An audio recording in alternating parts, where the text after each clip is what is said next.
In a city where justice is often just a word, two men will cross paths in a way neither could have foreseen.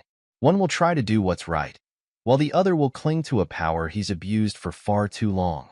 But what neither knows is that their encounter will set off a chain of events leading to betrayal, murder, and a reckoning that has been years in the making. In the heart of a city simmering with tension, two police officers cruised the streets, their car a symbol of authority, but for one of them, it was also a vehicle for prejudice. Officer Barbrady, a veteran cop, gripped the steering wheel, his knuckles white with anger. Beside him sat rookie Officer Lenny, uneasy as he listened to Barbrady's bitter rant about the new leadership in their precinct. Barbrady couldn't believe that one of them had been put in charge. The rookie, Lenny, shifted uncomfortably in his seat, unsure how to respond.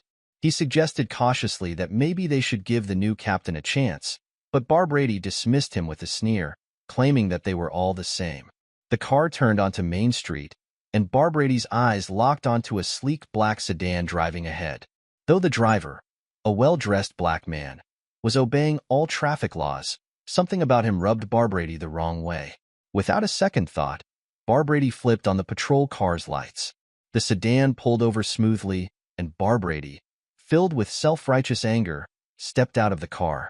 Lenny followed, his stomach churning with unease.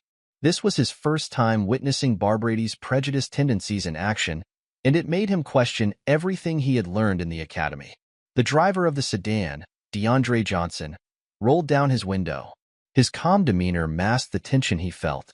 When Barbrady demanded his license and registration, DeAndre complied without protest, though his hands trembled slightly. Lenny noticed but remained silent, torn between his duty and his conscience. As Barbrady examined DeAndre's documents, he asked, almost casually, what brought him to this neighborhood. DeAndre replied that he was on his way to a meeting. Barbrady, unsatisfied with the answer, ordered him to step out of the vehicle. The tension thickened in the air as DeAndre hesitated, glancing at Lenny for support. But Lenny looked away, unable to meet his eyes. DeAndre stepped out, and Barbrady began an invasive search of the vehicle, determined to find, or plant, something incriminating. Lenny's heart raced as he saw Barbrady discreetly pull a small bag of white powder from his pocket and slip it under the driver's seat. This wasn't just a routine stop anymore. It was a setup. When Barbrady triumphantly pulled the bag from the car, DeAndre's calm facade cracked. He protested, accusing Barbrady of planting the drugs. Lenny knew DeAndre was telling the truth. His father's words echoed in his mind. Asterisk, a true officer protects and serves all people, not just the ones who look like us. Asterisk, the moment had come for Lenny to decide where he stood. Taking a deep breath, Lenny stepped forward, his voice steady as he told Barbrady to stop. Barbrady, shocked and furious, turned on him, threatening to ruin his career. But Lenny had made up his mind. If standing up for what was right meant losing his job, then so be it. DeAndre, sensing the conflict, revealed that he was Captain DeAndre Johnson, the new head of their precinct. Barbrady's confidence shattered as he realized the enormity of his mistake. Backup arrived, and Barbrady was arrested, his career and life crumbling around him. The sun had just set, casting the Barbrady home in shadows. Inside, Sarah Barbrady paced the living room, her thoughts racing. The arrest of her husband, Bill, had thrown her life into chaos. The news was everywhere, and she could feel the judgment of their neighbors pressing in on her.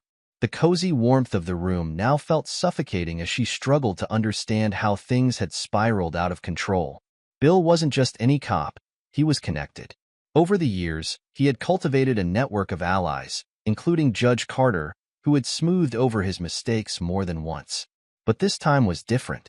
The arrest of a black police captain had ignited a firestorm that even Carter might not be able to extinguish. Sarah stood by the window, peering out at the glow of news vans down the street. The media were circling like vultures, ready to feast on the downfall of the Barbrady family. She knew she had to act fast. With trembling hands, she picked up the phone and dialed Carter's number. "Sarah," Judge Carter answered, his voice calm but tinged with worry. "I was expecting your call." "It's bad, Carter," Sarah replied, trying to keep her voice steady. They arrested Bill, and the man he pulled over is the new captain. This isn't like the other times. Carter was silent for a moment before replying, "This is going to be difficult. The public is outraged, and the media is all over it. We have to be careful, or this could bring everything down." Sarah felt a wave of panic, but she forced herself to stay focused. "What can we do?" she asked, desperation creeping in. "There has to be something." "I'll pull some strings, but it's risky," Carter warned. "If this goes wrong, it could expose us all." Sarah ended the call and stood there, the phone still in her hand. The fear gnawing at her turned into something darker, anger. She couldn't let Bill go down for this. If Carter couldn't fix it, she would have to take matters into her own hands. She thought of DeAndre Johnson, the man who had caused all this trouble, and Lenny, the rookie who had betrayed her husband. The more she considered what needed to be done, the more she realized that she was willing to cross lines she had never imagined. In his dimly lit office, Judge Carter received Sarah's call. The two had been complicit in covering up Barbrady's misdeeds for years, but this time was different. The arrest of a black police captain, especially under such dubious circumstances, was a public relations nightmare. The case had already drawn too much attention, and Sarah feared the worst. The judge, however, was more concerned with his own skin. The exposure of Barbrady's corruption could lead back to him, unraveling years of corrupt rulings. He assured Sarah that he would do what he could, but his tone was less confident than usual. Both knew they were on the edge of a precipice. The trial was a spectacle. The courtroom buzzed with tension as the prosecution laid out the charges against Barbrady. Lenny, called to the stand, recounted the events of that day with a steady voice, exposing Barbrady's actions. The defense, led by a seasoned attorney, tried to paint Barbrady as a good cop caught in a difficult situation, but the evidence was damning.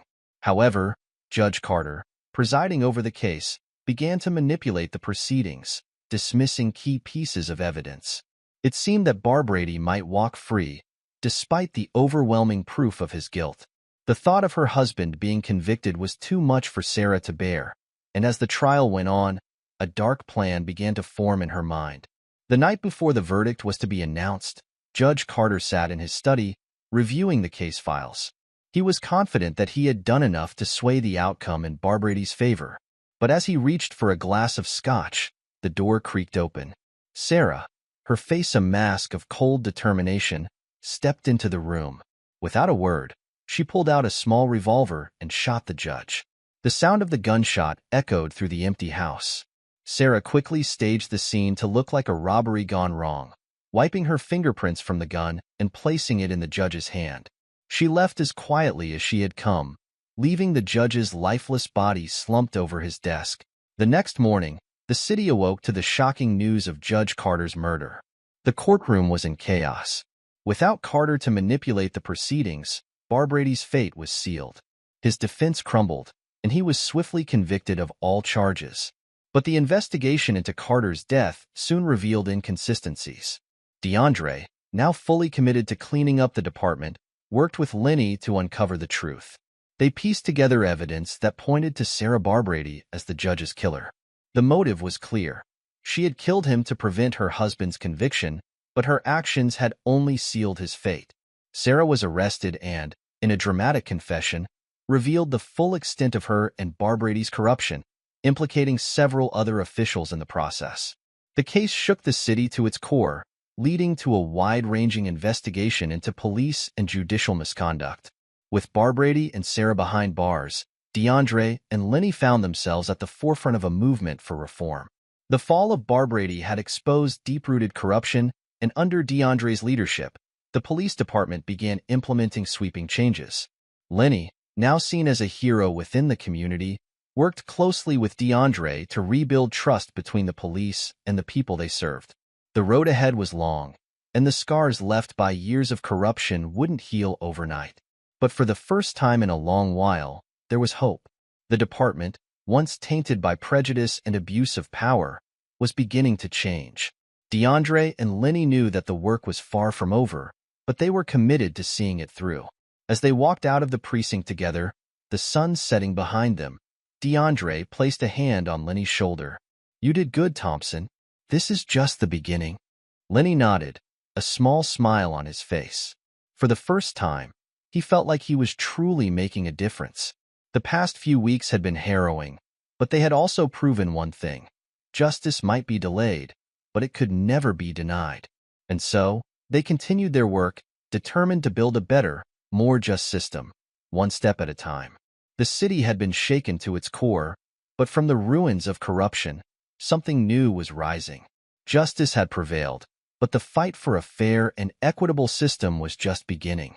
The story of Officer Barbrady and the conspiracy that unraveled around him would be remembered as a turning point, a moment when a community, against all odds, began to heal.